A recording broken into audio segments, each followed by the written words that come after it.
Hi, welcome to TS news. T20 world cup మరొక 2 రోజుల్లో ప్రారంభమవుతోంది. India ఉన్నటువంటి గ్రూప్లోనే పాకిస్తాన్ కూడా ఉంది. మొట్టమొదటి ఎడిషన్ 2007లో పాకిస్తాన్ ఇండియా చేతిలో ఓడిపోయి రన్నరప్గా నిలబడితే, ఆ తర్వాతి ఎడిషన్ 2009 పాకిస్తాన్ విన్నర్స్గా కప్పును ఎగరేసుకుని పోయింది. మొత్తం మీద ఎప్పుడు కూడా అటు ఐసీసీ ఈవెంట్స్లో Pakistan one of the strongest టీమ్గానే ఉన్నా కూడా ఎందుకో అనిశ్చితికి మారుపేరుగా ఉంటుంది ఆ టీము. ఒక మ్యాచ్లో అద్భుతంగా రాణిస్తే మరొక మ్యాచ్లో డీలా పడిపోవటం ఆ జట్టు అలవాటుగా మారిపోయింది. మరొకవైపు ఈ వరల్డ్ కప్లో దిగుతున్నటువంటి పాకిస్తాన్ టీంని కనుక గమనించినట్లయితే బౌలింగ్ చక్కటి వేరియేషన్స్ ఉన్నాయి. పర్టికులర్గా మహమ్మద్ ఆమీర్ కావచ్చు, లేకపోతే షహీన్ షా అఫ్రిది, ఇద్దరు world class left arm pacers. అలాగనే అసద్ రవూఫ్ ప్లేస్లో మరొక అద్భుతమైనటువంటి right arm medium fast bowler. So ఎలాంటి కండిషన్స్ ఉన్నా కానీ బాల్ని స్వింగ్ చేయగలిగినటువంటి చక్కటి బౌలర్లు ఉన్నారు. బ్యాటింగ్లో కూడా captain Babar Azam and wicket keeper batter Mohammad Rizwan ఇన్నింగ్స్ని ప్రారంభం చేస్తూ ఉంటారు. Azam Khan is there.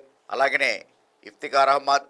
Middle order దాకా వాళ్ళకి మంచి బ్యాటింగ్ యూనిట్ ఉన్నా కూడా ఒకవేళ కనుక ఓపెనర్లు ఫెయిల్ అయ్యేట్లయితే పాకిస్తాన్ తడబట్టం అనేటువంటిది చూసాం. సో కాబట్టి ఈ తరుణంలో కేవలం బౌలింగ్ యూనిట్ని నమ్ముకొని పాకిస్తాన్ తన యొక్క ప్రస్థానాన్ని ఎక్కడి మటుకు తీసుకెళ్లగలుగుతుంది అనేటువంటిది చూడాల్సినటువంటిది.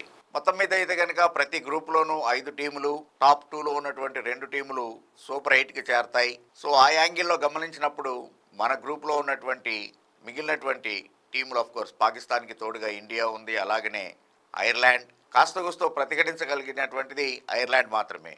యుఎస్ఏ అండ్ కెనడా మిగిలినటువంటి టీములు అవి గ్రూప్ స్టేజ్ దాటేటువంటి అవకాశమే లేదు. ఐర్లాండ్ ఏ రకంగా ప్రతిఘటిస్తుంది అనేటువంటిది కొంచెం ఇంట్రెస్టింగ్ ఫ్యాక్టర్. ఒక టైంలో అటు బాబర్ ఆజమ్ కెప్టెన్సీ ఉంటుందా ఉండదా అనేటువంటి పరిస్థితి. అక్కడి నుంచి అఫ్ కోర్స్ తిరిగి ఎక్స్పీరియన్స్ని దృష్టిలో పెట్టుకొని బాబర్ ఆజమ్నే కెప్టెన్గా నిర్ణయించారు. కానీ ఇంగ్లాండ్తో జరిగినటువంటి సిరీస్ వాళ్ళు కోల్పోవటం, బాబర్ ఆజమ్ అండ్ రిజ్వాన్ ఫెయిల్ అయిన వెంటనే మిగిలినటువంటి మిడిల్ ఆర్డర్ కూడా వెంటనే అవుట్ అనేటువంటిది చూసాం. కాబట్టి పాకిస్తాన్ ఇప్పుడున్నటువంటి టీంని కనుక గమనించినట్లయితే సెమీఫైనల్స్కి వెళ్ళటం కొంచెం కష్టమేలాగుంది. బట్ సూపర్ 8కి గ్యారంటీగా వస్తుంది.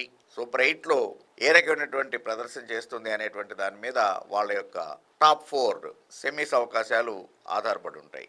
అలాగనే ఫీల్డింగ్ కూడా కొంత వీక్ లింకే వాళ్ళకి. బౌలింగ్ యూనిట్తో పోల్చుకున్నప్పుడు బ్యాటింగ్ ఓకే అయినా కూడా ఫీల్డింగ్ వీక్ లింక్ని అధిగమించాల్సినటువంటి అవసరం కూడా ఉంది బాబర్ ఆజమ్ అండ్ కోకి.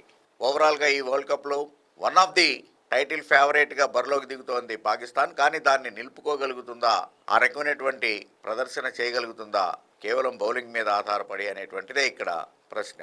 బట్ ఏదైనా కానీ ఏ రోజైనా పాకిస్తాన్ని తేలిగ్గా కనుక తీసుకుంటే మాత్రం, ఎందుకంటే ఒక్కసారి బాబర్ ఆజమ్ కావచ్చు, లేకపోతే మొహమ్మద్ రిజ్వాన్, ఇద్దరిలో ఎవరు నిలబడినా కూడా పెద్ద స్కోర్ చేసేటువంటి అనుభవం ఉన్నటువంటి వాళ్ళే. సో తేలిగ్గా తీసుకోగలిగినటువంటి టీం అయితే కాదు పాకిస్తాన్. అలా అని ఖచ్చితంగానే ప్రత్యర్థిని భయపట్టేటువంటి వనరులు మాత్రం ఇప్పుడున్నటువంటి పాకిస్తాన్ టీంకి లేవు అనే చెప్పుకోవచ్చు. Thank you. Thanks for watching TS news.